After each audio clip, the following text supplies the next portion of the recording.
Broadcasting live from the Capital OTB studios, this is Racing Across America with Seth Merrow.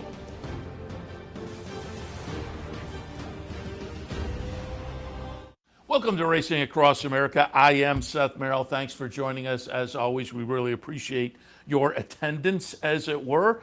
Just wrapped up the Handicapper's Report. Hopefully you got some good ideas for this afternoon. We'll try to give you some more info to use going forward on this edition of Racing Across America.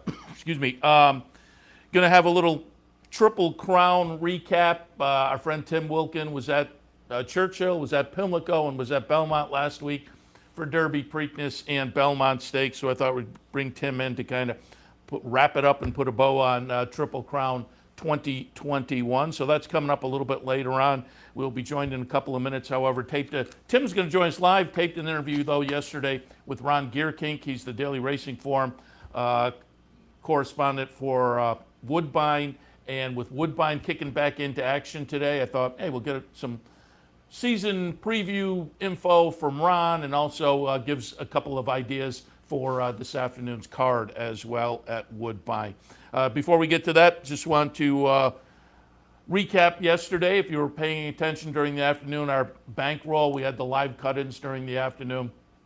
I was playing all day long. Wound up with a decent little amount of money for the bankroll team. Everybody, again, courtesy of Capital OTB, walked away with some free money in their account. So it was a fun day for the bankroll team. It could have been much more fun, though. We got to the last race at Belmont. We were alive 4 horses in the pick 4. One of them was paying $2,500 for our 50-cent pick 4. And at the top of the stretch made a big sweeping move. And I thought, oh, this horse is going to get it done. And then a few strides into the stretch, and made the move with the eventual Chad Brown winner. They were both moving at the top of the stretch side by side. And our $2,500 horse just ducked in a little bit behind another horse, just enough to lose a little momentum, and that was it for the $2,500. But he got a thrill at the top of the stretch. But then the Chad Brown horse did go on to win. That one was also on our ticket, so we did cash that pick 4 to end the day. But again, put a little money into the treasure chest for the bankroll team, and everybody walked away with some cash. It could have been much nicer, though. As I say, got a little thrill at the top of the stretch, and that's always the fun of the bankrolls. When we do have some winners come down the stretch, or potential winners that the folks out the front end can root for if you're on the team. And the bankrolls are always a lot of fun. So check out the website for future bankrolls, because we do them fairly regularly here, both here at the Racebook, and we have some online as well that you can participate in if you're a Capital OTB Bet account holder. Today here at the Clubhouse Racebook, also want to remind you that we have the $100 Play the Board contest. Love to have you come down and take advantage of that. 711 Central Avenue in Albany. That's also the spot tomorrow. We will have the match bet promotion, so keep that in mind as well. I think that catches you up. Nighttime thoroughbred racing. I mentioned it at the end of Handicapper's Report, but Churchill has a nighttime card tonight, so we will have nighttime thoroughbred racing available here on the network via CapitalOTBBet.com as well, so keep that in mind. Again, a little bit later on, our friend Tim Wilkin with some Belmont Stakes and Triple Crown recap thoughts, but we'll start things out now. Happy to have our friends at Woodbine back in action. Woodbine Harness Mohawk kicked off last night. Woodbine Thoroughbreds kick off today after a long delay with the pandemic and whatnot. We're happy to have them back in action. So caught up with them yesterday. Ron Gierkink, the Daily Racing Form correspondent for Woodbine. Happy to be joined now by our friend Ron Gierkink, the Daily Racing Form correspondent at Woodbine, and happy to have Woodbine back in the mix starting on Saturday afternoon. Ron, good morning. Hi, good morning, Seth. How are you today? Very good. Normally we would be up there, around this time of year with some Queen's Plate coverage, but we missed that last year, the Woodbine Mile last year. And looks like maybe we'll miss again, although maybe later in the year, who knows how things will shake out. But we're just glad to have Woodbine back in the mix. Talk a little bit about, because I went and looked yesterday, and I knew it'd been a long time, but I didn't absolutely remember. You guys lost about 3 weeks at the end of the season last year with the pandemic situation, and now a delayed start. And I looked it up, and the last race up at Woodbine was November 22nd, and it was the sixth race on a longer card that got canceled partway through due to a snowstorm. So we've been on the sidelines for a long time. Fill us in on what has happened since racing ended on November 22nd. Yeah, well, the province went into a lockdown the next day, so that was it for racing. And it's pretty much, we've been in some sort of government restrictions really ever since.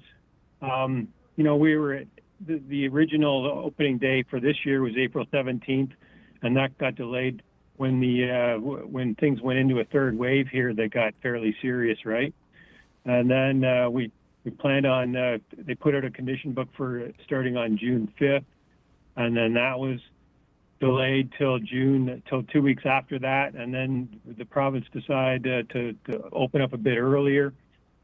So that's why we're starting this Saturday, June 12th now. I mean, it's been a bit of a whirlwind, and got two huge cards on Saturday and Sunday, which is somewhat surprising because the conditions for these two cards weren't even in the book. They were just put out last weekend, and we got like 150 horses in 13 races on Sunday, and we got 12 on Saturday with around 120 horses, I think. So it's really been a whirlwind, but we're ready to go. The weather's fantastic. We've got two fresh turf courses running in lane one, both turf courses on the weekend. So we've got some good racing to come up, and we've got a terrific meet on tap with some of the highlights of the meet that you just mentioned.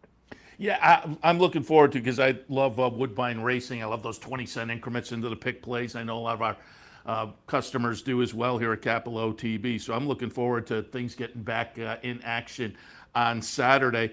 Talk a little bit about the level of excitement, though. I mean, it has been a long time, going back to November, and as you say, this is actually a little bit earlier. The province gave about a week earlier than was originally planned 2 or 3 weeks back, and so what's the level of excitement up there amongst the horse people? I'm assuming people have to be raring to go, because you alluded to it. I've been looking at some of the Twitter feeds, Ernie Perry and yours, and it sees like, boy, they have been out working in force in the morning, and the first two cards are jam full. Yeah, we do have had a lot of workers, and that's translated into some big fields to start the meet. We're not going to have spectators right now, but we hope that when the province goes into stage 2 of the reopening, probably in 3 weeks, then we might have limited spectators, and and maybe then the third Ford Champions patio will be open too, which is, you've been to it, I assume, and it's a terrific patio overlooking the city and the airport. It's a really great place to watch racing. So things are looking up in that department, and it'd be great. It's long overdue to get some people back into the track. So yeah, we're looking here at Saratoga in another few weeks, things actually being maybe pretty much back to normal for folks who are vaccinated. Just give us kind of the overview. The Toronto area here in New York, I was reading earlier this week, we're pretty much closing in on about 70% of the folks getting vaccinated. So again, I think we're looking, knock wood, that Saratoga will be kind of back to normal. But give us just the overview for the Toronto area in general. What's the situation been like over the past few months? Mm-hmm. Yeah, we don't manufacture vaccines in Canada, so we've been slower to vaccinate people here, and I think we're up to about 70% maybe in Ontario with one shot at this point. And as that improves, and as we get more people get 2 shots, then that'll bode well for getting more fans back to the track. But the COVID numbers have really gone down in the last few weeks after peaking with that wicked third wave a month or 6 weeks ago, and things are looking up, and we should be slowly getting back to normal. And we still have lots of protocols involved with racing. We got, and I believe that about 80% of the backstretch workers have been vaccinated with one shot too. So it's really been good that way. Yeah, absolutely. And again, we're excited to see you guys back. We're excited to have the opportunity for us to get up there. I mean, obviously the border situation has to change, but we want to get back up there because we always have a great time. That said, over the past, couple of months or so, or going back even longer, but We've seen some Woodbine horses down here in the United States in the program. We've seen some trainer names. I'm going to pull up from just a couple of weeks ago, Mighty Heart winning the Blame down at Churchill Downs. Mighty Heart won 2 legs of the Canadian Triple Crown last year for Josie Carroll, and we're watching the stretch run here at Churchill back on May 29th. Mighty Heart, the number 1, wins over Night Ops in an absolute ding-dong battle. I understand probably going to be aimed for next month's Dominion Day, returning to Canada. Reading some of your reports over the past few days, Pink Lloyd back on the work tab, so it's going to be fun to see him. So some of the familiar names returning to Woodbine. But I also looked on Equibase last night at last year's trainer and jockey standings. I was amazed. Mark Casse, top trainer, he had a 50-win margin over Norm McKnight last year. Robert Tiller, 3rd, Kevin Attard, 4th on the trainer side. It was a little closer on the jockey side, with Rafael Hernandez 2-win margin over Justin Stein. But update us a little bit on the horses and the human side. Will we expect the familiar names this season? Yeah, you mentioned the Mighty Heart and Pink Lloyd, and those are 2 of the most popular horses really in Canadian racing history. When I tweeted about Mighty Heart winning that Churchill race the other day, I've never gotten more likes and retweets. It was unbelievable. Like, a one-eyed horse like that and winning the way he did was really incredible. And this horse could be, he could be a popular horse around here for a few more years. I mean, he's not a gelding, he's a colt, but he's not very well bred. So, I mean, he's just a popular little guy, a really great story. So, and Pink Lloyd will be back. He worked good the other day. He won the Jacques Cartier Stakes a bunch of times. And the Jacques Cartier is scheduled for next Sunday, and he's going to be favored in that. But Mark Cass has got a horse called Super Stonehenge that you've probably seen race. He's been working really well here. I think he's going to be. He could maybe give Pink Lloyd a run for his money. Now, Pink Lloyd's 9 years old now, and he's, this is probably going to be his last year racing, and then he'll be retired to long run thoroughbred retirement.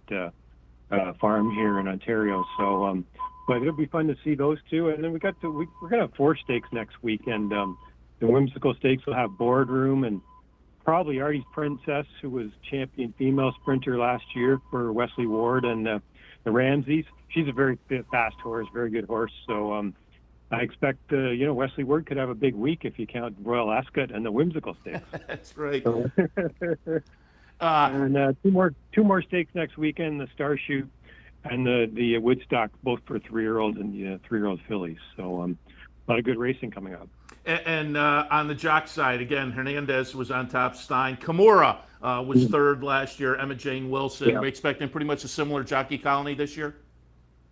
Yes, and I think Justin Stein and Hernandez, they slugged it out the whole meet for leading rider, and Raphael was ahead when we shut down, and I know Stein was pretty upset that he never got a chance to. He lost the lead, in the fall, and he really wanted that as a riding title, and I think he's going to be hungry again this year. And Cassie's got a lot of horses, as usual, and Josie Carroll's got a huge number of horses. Kevin Attard, so all the regulars are going to have a lot of starters right off the bat here. All the familiar names, and as I said, last year was Mighty Heart winning the first couple of legs of the Canadian Triple Crown for Josie Carroll, including the Queen's Plate. And it looks like, looking at the schedule up there this year, between you and Fort Erie, it looks like a similar situation with the Canadian Triple Crown this year, being a little bit of a different place on the calendar than normal. Yeah, and by the way, Fort Erie draws today, Friday, for opening day Tuesday. So I think they're going to have a pretty good meet. I think they have 42 days this year. So. Nice. With the Prince of Wales in September. I'm not sure which day, but in September. And Queen's Plate again in August, correct? August 22nd, yeah. So again, that's jumbled up a little bit. As I say, we're usually up there about this time of year for the Queen's Plate, but understandable with the delayed start that they have juggled up the Triple Crown again this year up there, but we'll be looking forward to it in August. Ron, let's give some opinions for Saturday. Let's get people back in the game. I said I like the 20-cent increment on the pick plays up there. I think it's a lot of fun. And 7th race today kicks off a 20-cent pick 5. But you and I were talking before we went on the air, and a couple of races here, 7th and the 8th, scheduled to be in the cross-country wager with the Naira tracks on Saturday as well. So you guys are getting right back in the mix. Let's get some thoughts, starting with that race number 7, which is a maiden optional claimer, 5.5 furlongs. What did you think in the 7th on Saturday? Yeah, we don't normally have a pick 5 starting on the 7th, but when you have 12 races, well, you might as well put one in. But I picked the favorite. That's my kind of night, coming off back-to-back seconds last October, and it's worked pretty well for her return. She's a 4-year-old running against a lot of 3-year-old maidens in this $25,000 maiden race. But she's trained by Phil Hall, who was a perennial leading trainer at Hastings Park until he set up shop here last year. I think Phil Hall's got he's got a bright future here. I think he's here to stay, and I think he's got some live runners in the next few days too. So Norm McKnight is a first-time starter, but Elite Princess, who I saw work from the gate the other day, worked okay in 48 and change with a mate who was also entered on this card, who's on the Alsos. So I think you got to use her, and then maybe use a few more like Rosa's Soul, and who's sort of ran hot and cold at this level last fall. And Linda Loves Lace, I think she's a bit of a long shot chance. Her last 2 races were terrible last summer, but her best races are when she's fresh. And she ran okay twice when fresh twice before. So I would kind of go with those 4 in this seemingly wide open event, unless that's my kind of night, just is much better than the others. So. I'm glad you mentioned Linda Loves Lace, because as you were talking, I was looking. You nailed it. You look at this horse, 4 starts, the last 2, not so much, but the debut was very good, and then laid off, the better part of 6 months, and that comeback was very good. But the 2 subsequent that she kind of strung together, not so good. So that may be one at a price, fresh. That may be her angle. Yeah, that's certainly a big angle to look at here. You got to spend a lot of time looking at the bottom of the PPs and those layoff lines, and then going up and see how they progressed, to see how they ran good, if they ran well first time out in their career or off a layoff in the past. That's a real sort of handicapping angle to focus on at this point in the early point in the meet. Yeah, absolutely, and a good reminder for folks too as we're just underway. Woodbine's 8th race. Gotta love this. Maiden specials going for $123,000 on the grass at a mile. And again, a nice full field. You mentioned it. 25 races over the weekend with nice full fields. With an also eligible, there's 15. It's 1 AE, though. The body of the field, 14 in here. So there will be opportunities during the afternoon. What did you see in race number 8? Yeah, Speightstown Cheryl's going to be the clear favorite. She was off for three seconds at 3 different tracks in Maiden Special Weight Company. Most recently at Churchill, and really she was a beaten favorite at Churchill and Keeneland.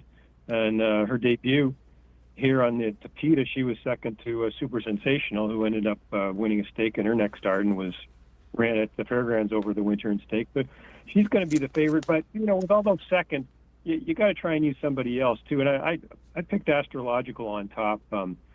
She's a Cassie first-time starter who I saw work well the other day, and looks like she's been working well all along. And she's a $350,000 yearling by the late Malibu Moon, and a half sister to Woodbine Oaks winner Dixie Strike, and 2 more stakes performers. And that's pretty good angle here. Mark Cassie, first time out on the turf at Woodbine, as sort of going back 15, 20 years. That's been a pretty good angle. Even, you can even get some value with him with that angle. So, this filly doesn't have a tremendous amount of turf pedigree, but I think she's pretty talented, Astrological, and that's my top pick over Speightstown Cheryl. And I don't really see much else in the race to use in a sequence.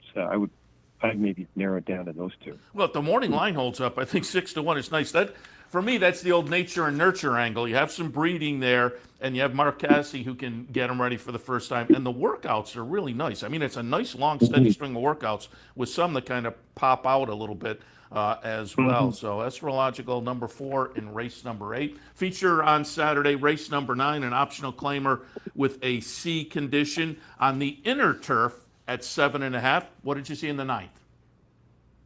Yeah, I mean, I interviewed Barbara Minchell for this feature, and she's got the morning line favorite another time. This is a 7.5 furlong 2-turn inner turf race, and she won one of those first time out last year, following a much shorter layoff than in this situation where she's been off for 9 months. But she went on to almost win the Grade 2 Nassau, and then she ran okay in a couple of Grade Tapeta Stakes before she went to the sidelines after a bad race in the Grade 2 Canadian in September. And Barb told me the horse wintered at probably Webb Carroll in South Carolina, his place, and shipped back up here in the spring to get ready, worked here a few times, and then they delayed racing. She shipped the horse to Keeneland to run in a race. The race didn't fill. Then she shipped the horse back here and worked a few more times and has worked well. And then this is, this horse has been ready to run for a long time is my point. So I wouldn't be too worried about the 9-month layoff. And she does have tactical speed, really, in a race where maybe there's not a whole lot of speed. So I think she's going to run well.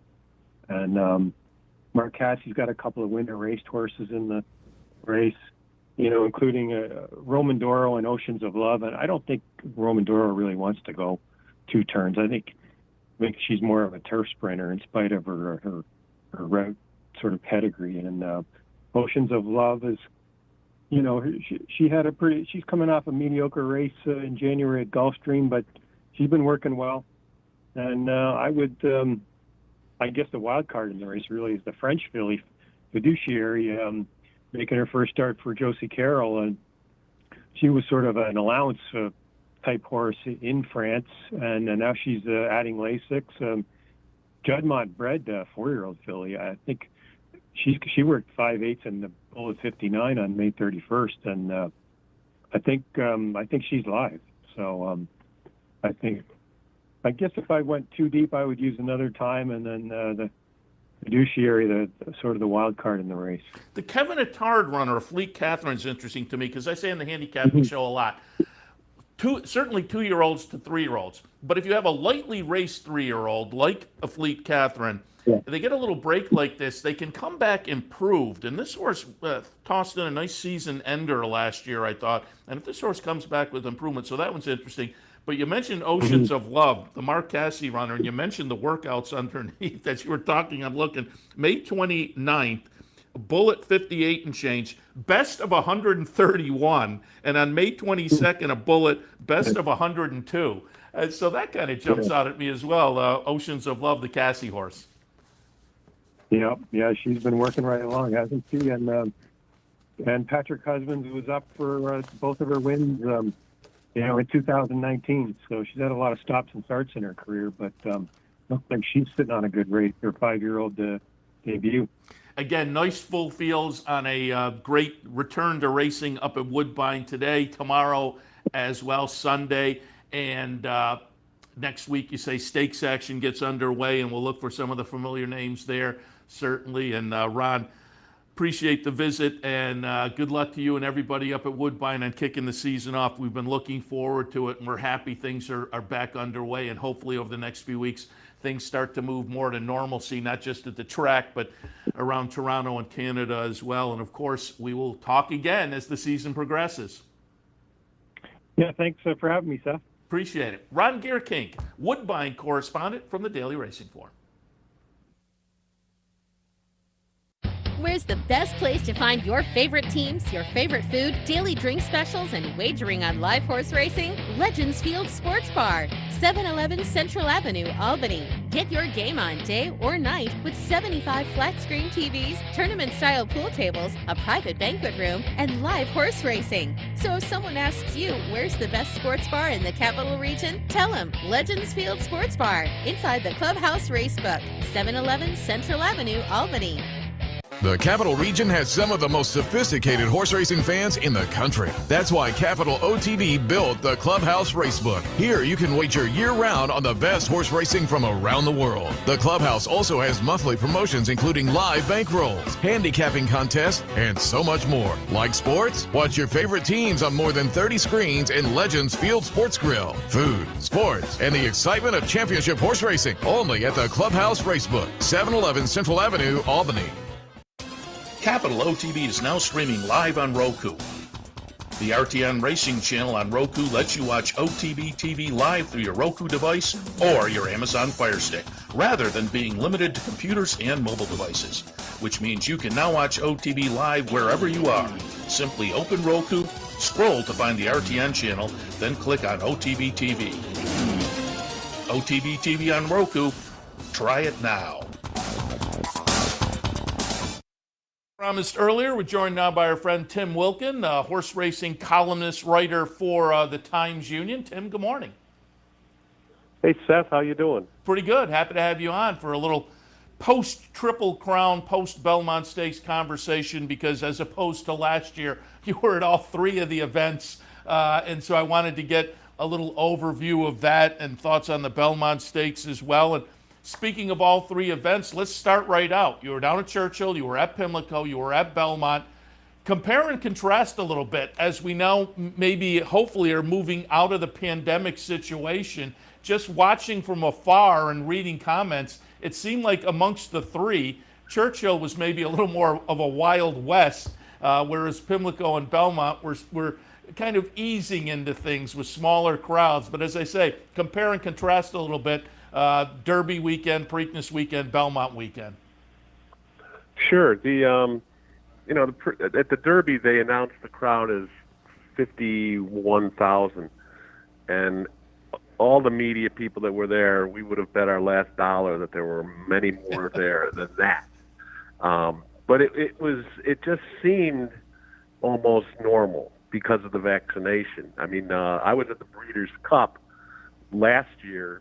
There was no vaccinations then, and I felt a little nervous being there because they let a bunch of people in there. There might have been 10,000 there at Keeneland last year, and I know there were, and I wasn't the only one that just felt a little weird walking around there with the vaccine, with the virus raging as it was.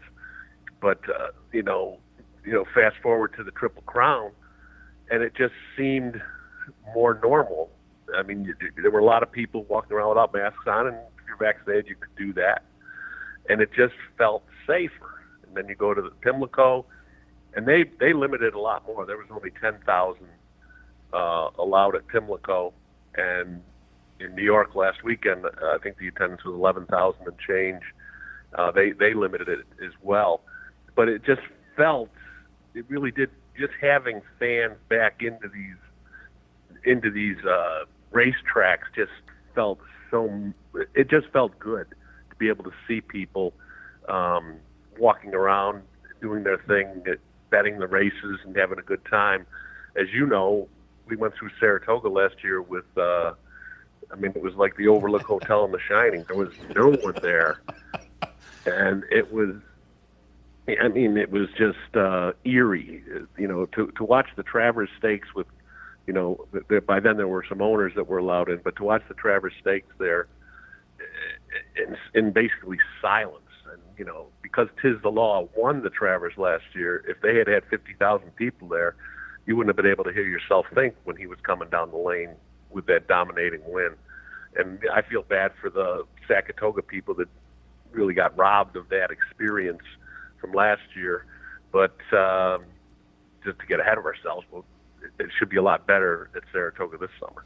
Yeah, and down at Belmont, I'm just wondering if you got any more of a hint from the NYRA people, because people have been asking me for the last month or so, what do you think it's going to be like? And given what the latest info from NYRA, I've been saying, I think if you're vaccinated, it's going to be pretty close to normal. I would agree 100% on that. I mean, if you're vaccinated, you're going to be able to go into Saratoga and basically do what you've always done. And if you're not vaccinated, they're supposed. Now, this is one thing I don't get. I'm still not clear on how they're going to do this. They're going to have areas just for people that are not vaccinated. I mean, what are they going to do? put them in a pen and not allow them to go anywhere. I don't know how they're going to do that with with people that are not vaccinated. They say there's going to be an area for them. I mean, to me though, if people aren't vaccinated, they want to go to the track, just get the vaccination. Forget about the politics and all that. Just get the vaccination. It's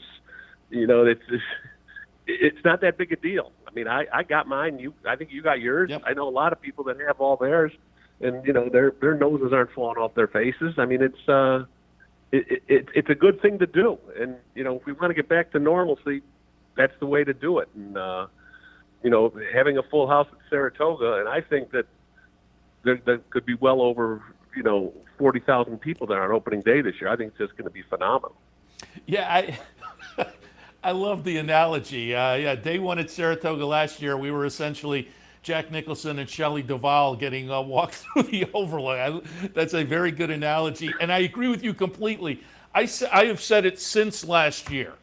There were so many good performances. Tiz the Law, Swiss Skydiver that fans weren't able to see. Now, given the last, the month and a half or so, Derby weekend, Preakness weekend, and of course last weekend, which we'll talk about, Belmont Stakes weekend, there were great stakes races that will play into Saratoga. I think we're looking at some more big performances. And I wasn't there, but just I could sense it through the TV, just what you said. Just to have fans back at those venues was a lot of fun, and certainly is going to play well into Saratoga. Give me a little feel for, at the three venues, what was the press presence like? Because I know last year, it was pool reporting at those events, limited access to the backside and whatnot. Derby, Preakness, and Belmont Stakes weekend, how did the press presence turn out? It was it wasn't as big as it usually was. I mean, like at Pimlico they limited it, and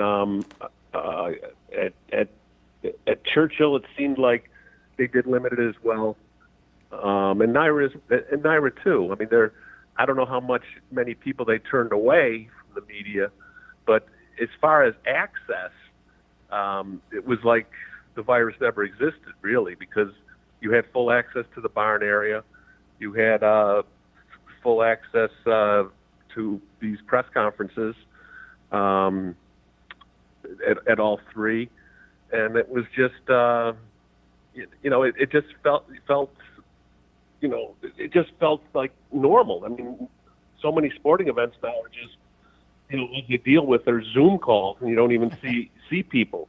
But no, you could go to the film room at Belmont for the press conference with Brad Cox and Jimmy Bell from Godolphin, and it was the same thing at Churchill and also at Pimlico. So, if the only thing you couldn't go into the jocks room, and I understand that, but it just felt like everything's going in the right direction, and I think as we get closer to Saratoga, it's even going to be more so. Yeah, well stated, I think, because we are moving in the right direction, and I think, a few weeks down the road, even better. I was listening to the governor's press conference a couple of days. I guess we're on the verge of 70% in the state being double vaccinated, so right. Good news down here.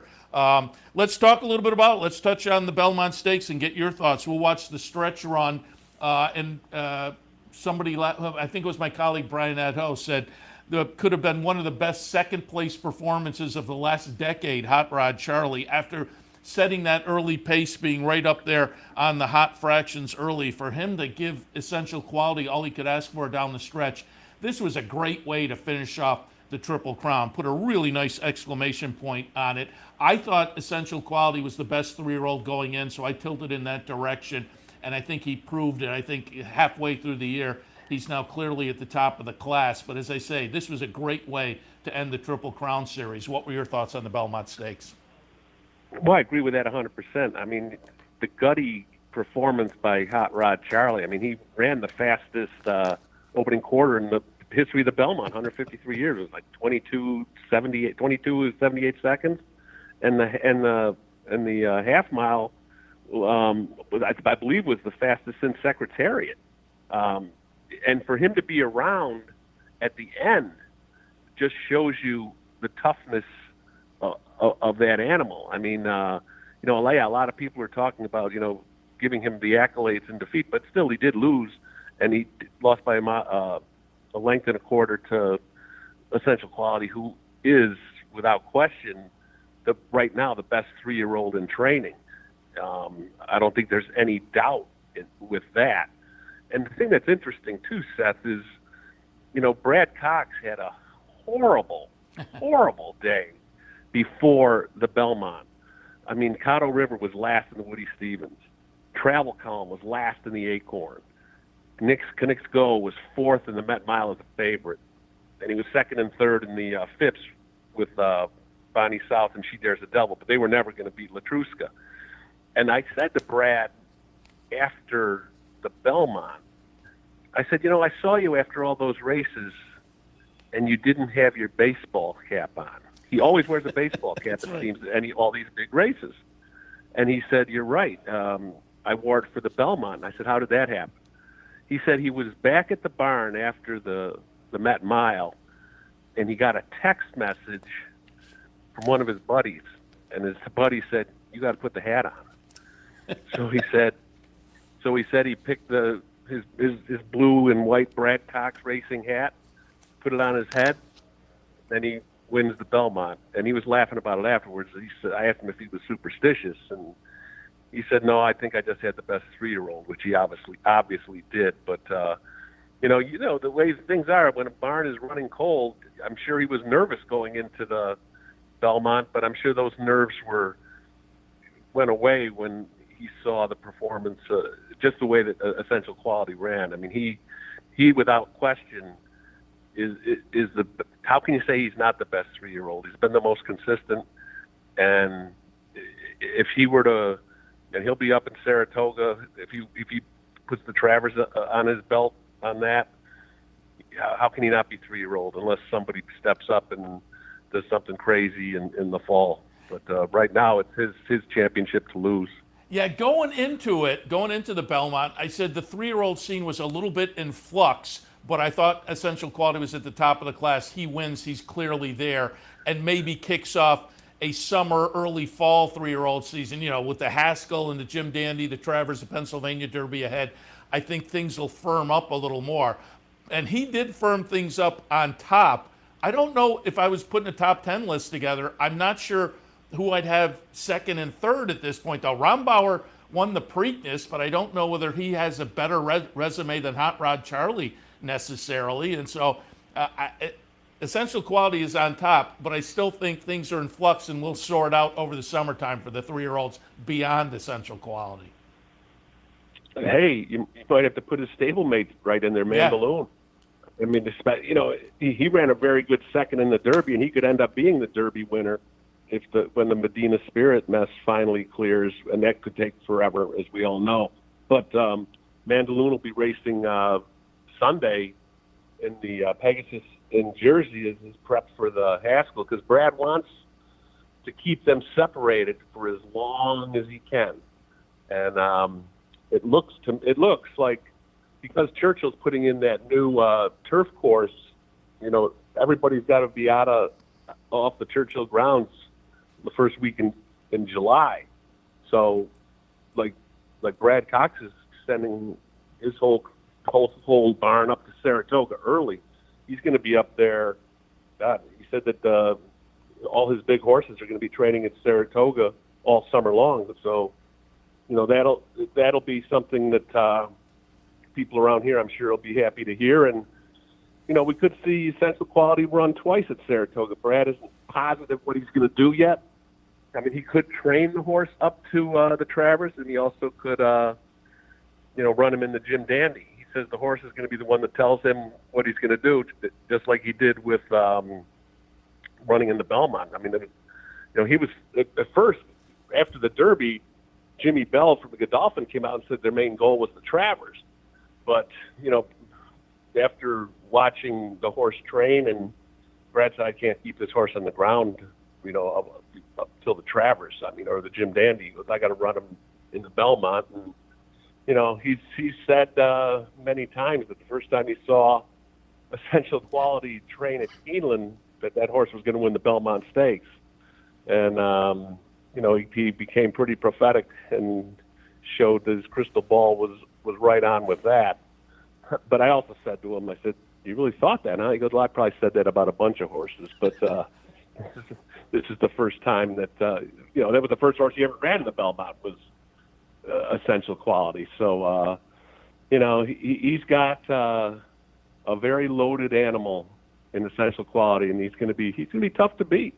Yeah, and with 3 different winners of the Triple Crown races at this point, Medina Spirit, Ron Bauer, and Essential Quality, it would be great to see him line up in the Travers. But given the situation in the Kentucky Derby, either way, I'm not sure whether it's going to happen. Obviously, Medina Spirit at this point can't come to New York, but if Mandaloun winds up getting moved up before Travers time, again, I'm not sure they'll want to hook those horses up. Maybe one goes to the Travers and one goes to the Pennsylvania Derby. So unfortunately, I still have my fingers crossed, but I'm not sure we're going to get the 3 winners of the Triple Crown races in the Travers. No, I mean, it's I can't imagine Naira lifting the temporary suspension on Bob Baffert in the next month or so. And that's also just a sad thing with horse racing that's going on, and we can talk for hours on that with that whole situation. But the interesting thing about that, with Churchill Downs, suspending him for 2 years, he can't run in the Derby. Yeah. So conceivably he might not be able to run in the Derby and the Belmont next year, but he could run in the Preakness. And that's one thing that Bob is a guy that his program is geared towards the Triple Crown. It'll be interesting to see how many owners stick with him and how many don't. That's one of the $64,000 questions, I think. I've had that conversation over the past couple of weeks and said the same thing. The owners, I think, because of Baffert's reputation, if you have a horse you bought at auction, you think, hey, we want a Derby winner. You look at Baffert, well, now that becomes more questionable. It'll be interesting to see as we get into the next few months how that all shakes out. Let's talk a little bit about some of the undercard as well. And you and I were talking before we went on the air. One of the human stories was kind of interesting, a little bit sad, but brotherly love, I suppose. Jose Ortiz picks up a couple of mounts from his brother. Irod goes to the sideline with a little bit of an injury for a couple of weeks and misses out on that. I would love to have been a fly. Well, maybe I wouldn't want to have been a fly on the wall, because that has to be tough to be sitting at home and watching horses you normally ride win big stakes races on a big day like that. So it was a tough afternoon for Irod, but his brother Jose got the benefit of a couple of them. He had the benefit of 3 of them. Irad was listed to ride every race on the 13-race Belmont card, and 5 of the horses won, and Jose was on 3 of them. He won with Todd Fletcher's Wilt, the first-timer in the opener, and then he won with Jose won with the Grade 1 on the Drain the Clock in Woody Stevens, and then he won with Latruska in the Ogden Phipps. That's and the other 2 winners that Irad would have been on were Search Results in the Acorn, and I think he won the second race of the day. It wasn't the greatest stake, but there were 5 races that Irad was listed to ride that won. And I talked to Jose after he won with Latruska, and just asking him about the tough situation. But he said, and he got I thought he got a little emotional talking about it, but, he says, Irad, he said his brother's the best rider in the country. He's going to get these live mounts on a big day.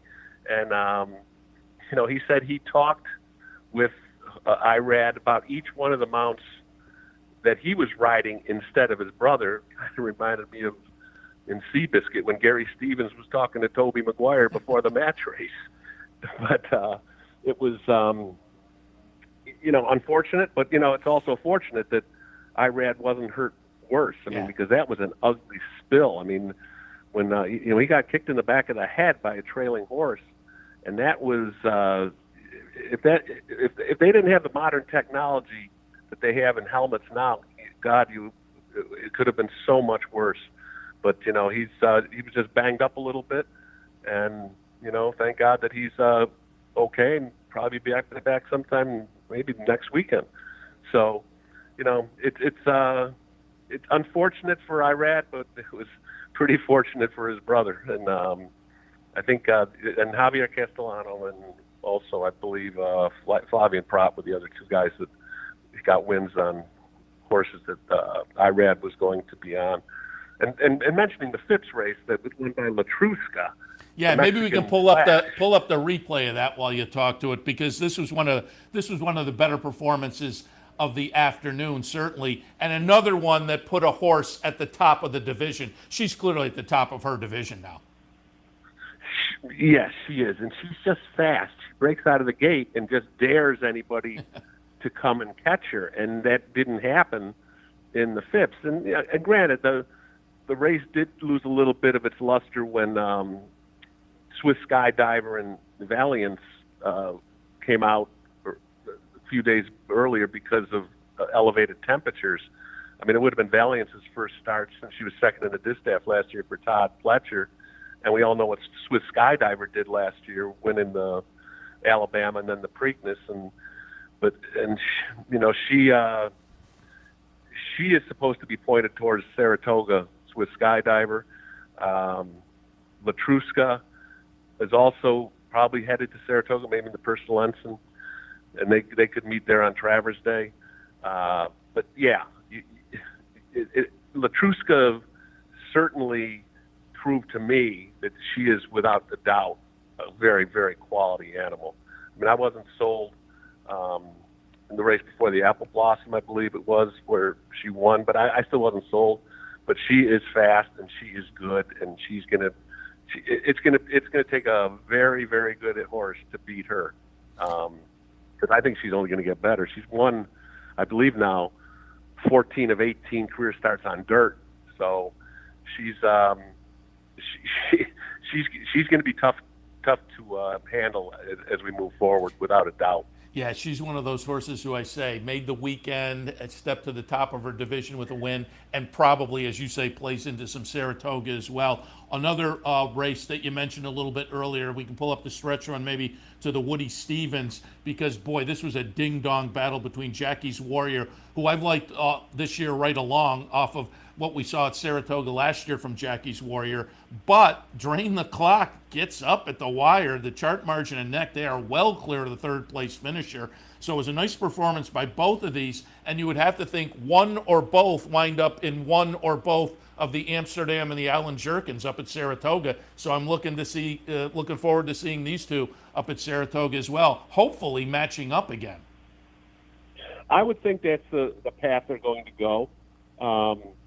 Jackie's Warrior, she's done very little wrong in his career. I mean, that's his eighth start, I believe, and he has 5 wins, and he shows up every time. He's at the right distance. But Drain the Clock, boy, that's a fast animal for Saffie Joseph, and yeah, I'm sure he'll show up at Saratoga, and all he does is win too. I mean, they both have the same kind of style. They both go to the lead, and they both, Drain the Clock was not going to let that horse beat him. Yeah, that was one of the better performances on the afternoon from both of those horses. The Acorn, I think, plays into Saratoga as well in a couple of aspects, because search results was the winner over Obligatory. A nice result for Chad Klarovich and Javier Castellano. And as I say, it plays into Saratoga in a couple of ways, because with those connections, this horse will be at Saratoga. Now, where the horse will show up off of this race, will we see, the Test or the Alabama? But this also flatters Malathat, who was ding-dong with search results in the Kentucky Oaks in the previous race for that one. And Malathat was going to be interesting to see maybe in the Belmont Stakes last weekend, but they came out of the Kentucky Oaks win and said, you know what, the horse has lost a little weight. And I guess from what I've read, she was back on track working out this week. So we'll look forward to Malathat in the Coaching Club American Oaks and the Alabama. But as I say, flattered last weekend from my search results, who at some point will show up at Saratoga as well, I'm sure. I would think so. And knowing how competitive Chad Brown is, I'm sure he wants another shot at Malafat. That was a gutsy performance she gave in the Oaks, and she validated that by winning the Acorn. I mean, she didn't. There was no Malafats in that race, obviously, but search results is not a bad filly herself. Then, I would think that we'll see her at Saratoga. Yeah. Where we don't know, but again, I know how competitive Chad is, and he's not going to duck anybody. You mentioned IROD, and I totally agree. I was in here doing the handicapping show and saw the spill, and it was, ooh, man. But then it's good news, later that night, brother Jose tweeted out a picture of IROD and said, out a couple of weeks and banged up a little bit. So that was great news, and we'll get him back fairly soon. But also, Kendrick Carmouche had an accident and wound up with a broken ankle, and you had tweeted out, which was good news, because Kendrick's a great guy, easy to root for, and it sounded like he's aiming for Saratoga at some point. He's got to be on the sidelines with the broken ankle, but he's thinking he's going to get back before Saratoga ends. He guarantees me he's going to. I saw him on Sunday. He was getting ready to head to Tennessee where he was having the surgery, and he guaranteed just about that he was going to be there towards the middle of the Saratoga meet. I mean, the guy is the most optimistic guy you're ever going to meet. And, broken ankle is no joke. But, he's going to do whatever he can to get back because, like every rider wants to ride at Saratoga. And, he's a breath of fresh air for the game. He really is. We've had him on the show up at Saratoga, and just a really, really nice guy.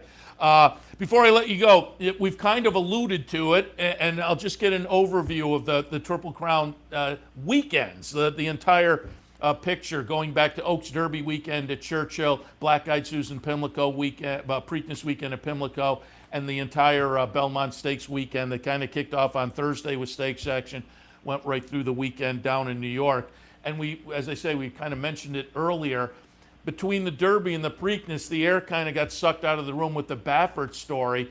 But as we got closer and closer, and certainly the weekend itself, I just thought all three big weekends of racing really reflected well on the game. As we now come out of this pandemic period where racing overall did so well, I thought, as compared to some of the other sports, I thought racing did a great job over the past year and a half or so.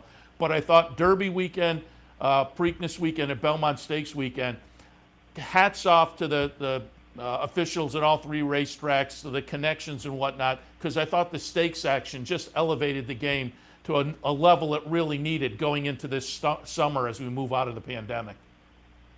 Well, there's no question about that, Seth. And, you look at, you have to tip your cap to the racing fans, too. I mean, look what the All Sources handle was at the Belmont. It was a record handle, All Sources handle, for a non-Triple Crown year.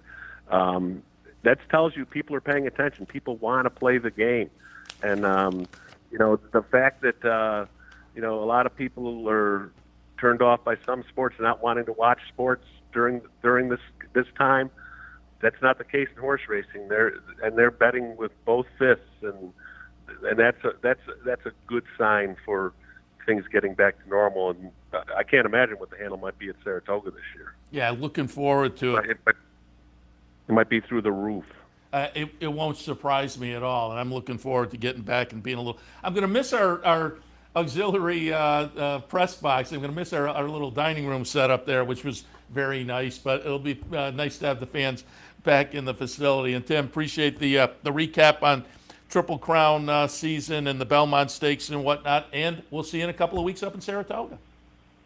Yeah, it sounds good, Seth. I did lobby to try to get Naira to give us a little corner in the turf terrace, but that ain't going to happen. See if we can reserve a table every day. Yeah, there you go. That's an idea. Tim, again, appreciate the visit. We'll talk again. Thanks, Seth. You be well. You too. Tim Wilkin, horse racing correspondent for the Times Union, and of course he'll be up giving great coverage every racing day up at Saratoga as well. The hardest working man in the press box, gets there early, and always the last guy out as well, Tim Wilkin. All right, I'm going to wrap things up for this edition. I did have some news. We've mentioned it a couple of times already this morning, but just be aware that tomorrow at Monmouth, race number 10 tomorrow afternoon, goes off a little before 5 o'clock, the Pegasus, the return of Mandaloun after the good second place finish in the Derby, which may wind up being a win. We'll see as that plays out. But it's only a field of 5. He's going to lay over that field. Morning line has him at 3-5. Won't surprise me if we're looking at 1-9 by the time things are all said and done. Jimmy Jerkins has Weyburn, won the Gotham earlier this year. Todd Pletcher has a very lightly raced Dr. Jack. Brooklyn Strong, who, boy, I after winning the Remsen last year, I thought this is going to be a fun 3-year-old New York bred to watch. But they got the late start, and they put him in the Wood, and then they tried the Kentucky Derby. And this seems like a funny spot maybe for trying to get the horse to rebound. But Brooklyn Strong is in there as well. As I say, it's a short field of 5, but do be aware that tomorrow afternoon, Mandaloun and the Pegasus down at Monmouth. Just also some quick news before we wind up. Royal Ascot will kick off this week. We'll have betting available here, Capital OTB TV, capitalotbbet.com, and I mentioned it earlier on the Handicappers Report. Always able to root for some Americans because you know Wesley Ward's going to be over there. He will have, according to a DRF article, sent 9 over, but one of them is going to detour over to France. So he'll have 8 runners during Royal Ascot. He will have Coffee Maker in the Coventry, a 6-furlong dash for 2-year-olds. And again, that's going to be his specialty in there. Maven will be in the Group 1 King's Stand. Also, there will be some other Americans over there. Extravagant Kid, trained by Brendan Walsh, will go in the Group 1 King's Stand, coming off a try over in Dubai earlier this year.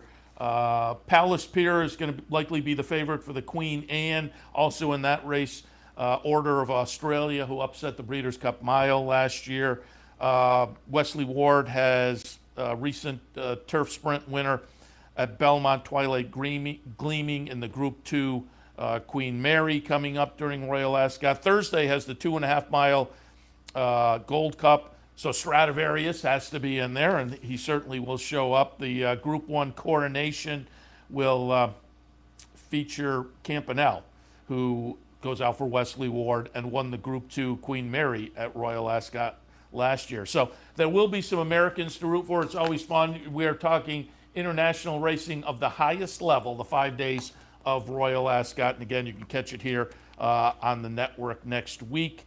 A judge has ordered a split sample of Medina Spirit urine so that the connections of the horse can test it. They want to test 4 compounds that were also found in the skin ointment that they claim the betamethasone came out of.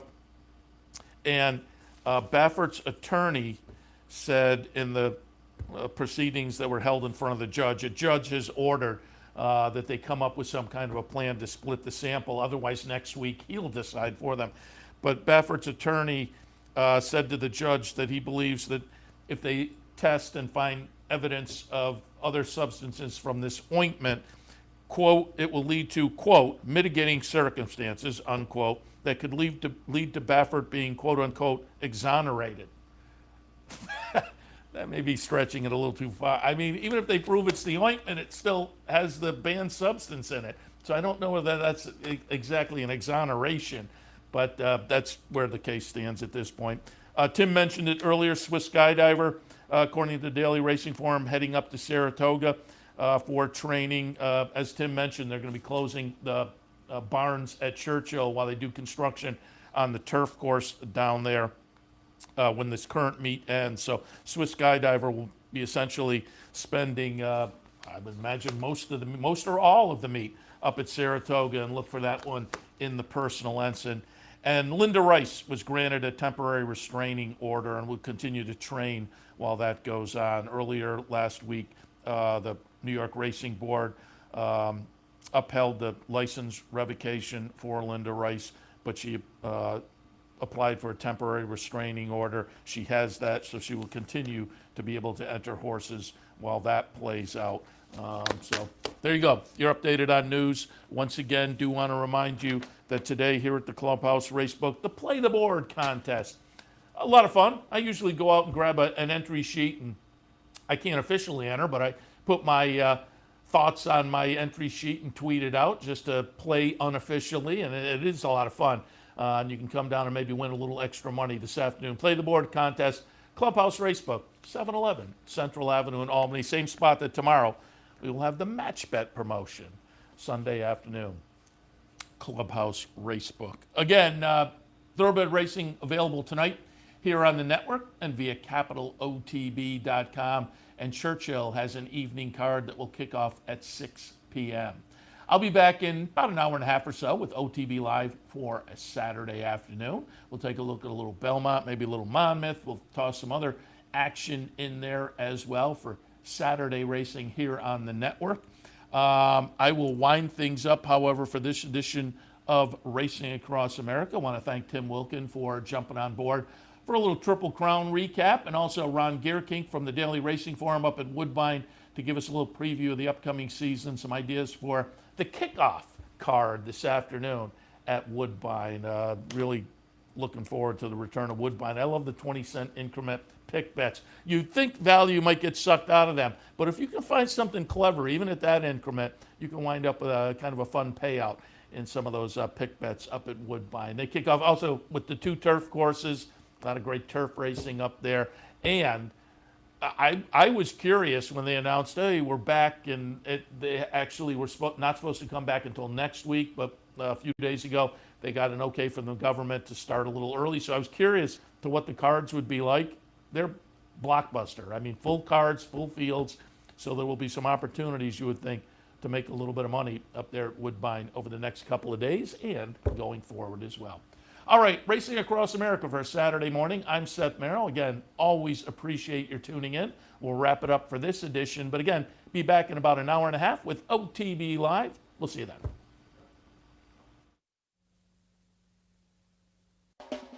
You're watching OTB TV, a service of Capital Off Track Betting.